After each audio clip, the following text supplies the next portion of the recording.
starting a YouTube channel, finally.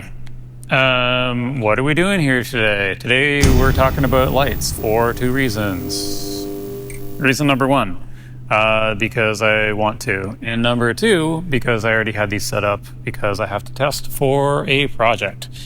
And I have to shoot them out against each other to figure out what lights I need to do what across that project and why I might choose that particular light. Tungsten unit. We're going to pick a tungsten unit if I need really nice, beautiful, warm daylight glow, or if I need to dim down my light a whole lot to get into like the 1800 Kelvin zone. Another reason why I might pick a tungsten unit is actually the use case of what's going on right here. These are all actually tungsten units that are around me lighting me currently, and this backdrop, it's a classic Aputure 120D. We're not talking about that here today, but that's a 120D in the background. That's actually emitting a white light, and the tungsten lights are more yellowy, orange, tungsten looking. But because of the Kelvin temperature difference between them, my camera's balanced at 3200 right now, so that looks blue. You can do a lot of cool things with tungsten. HMI. I'm using HMI sometimes because they still punch through windows better than anything else, and they're absolutely beautiful for that. On top of that, they are a point source light simply because it comes from a globe, a spark in the middle of it, if you will. It's incredibly concentrated, so it means your shadows end up being incredibly clean compared to any LED fixture I've ever tried. Some of them are pretty great, but none of them have shadows as nice as what comes out of an HMI. This guy. Prolycht Orion 675 FS. FS stands for full spectrum. This is an RGB ACL light, which means red, green, blue, amber, cyan, and lime. I have 5 fingers and I named 6 things there. Those are the different emitters in there. It covers pretty well your full spectrum. It's an absolutely wonderful light. And that light right there is the reason why this light right here even exists.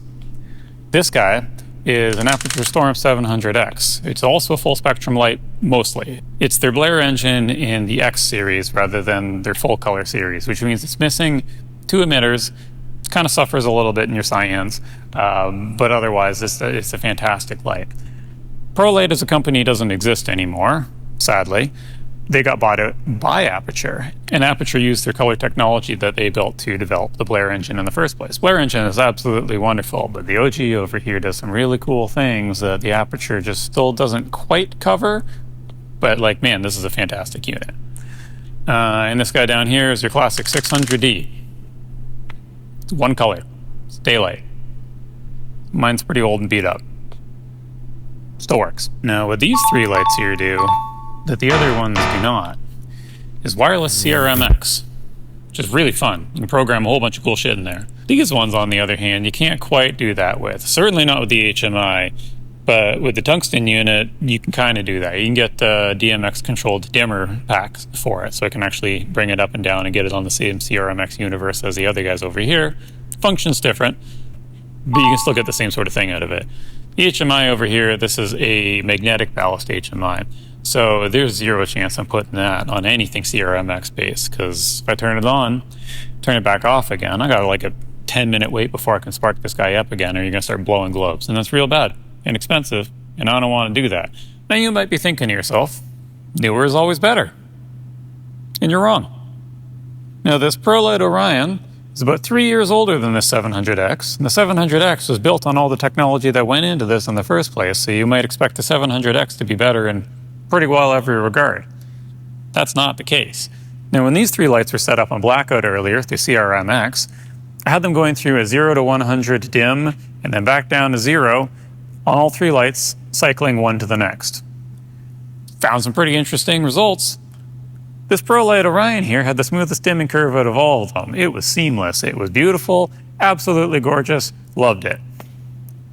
This guy was okay sometimes.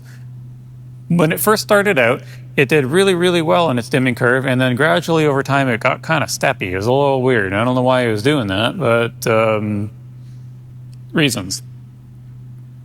The 600D was horrible. That has the worst dimming curve out of any LED fixture I've ever tried.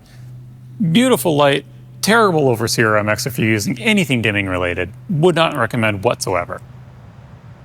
Here's an example of how they stack up against each other in sequence.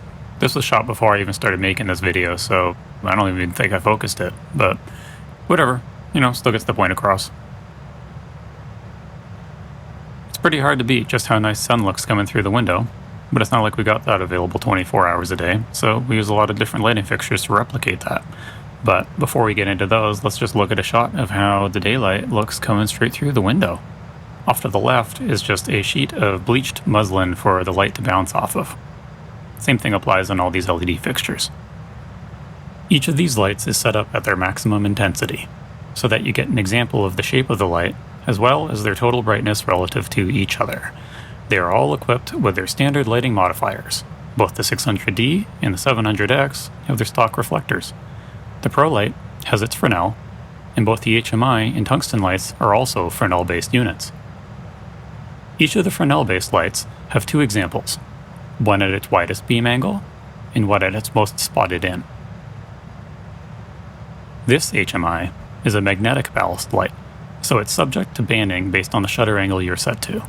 In this particular case, my unit functions cleanly at 144 degrees, but is being shot at 180 degrees for exposure consistency across the other lights. The tungsten light is rated at 3200 Kelvin, but the camera is set to 5600 for reference to the other lights.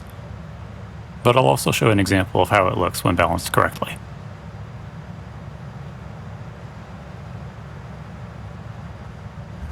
It's pretty cool getting a chance to shoot these lights out against each other because, I've used them all on various projects in the past, but, never tested them one to the next to find out the strengths and weaknesses of each.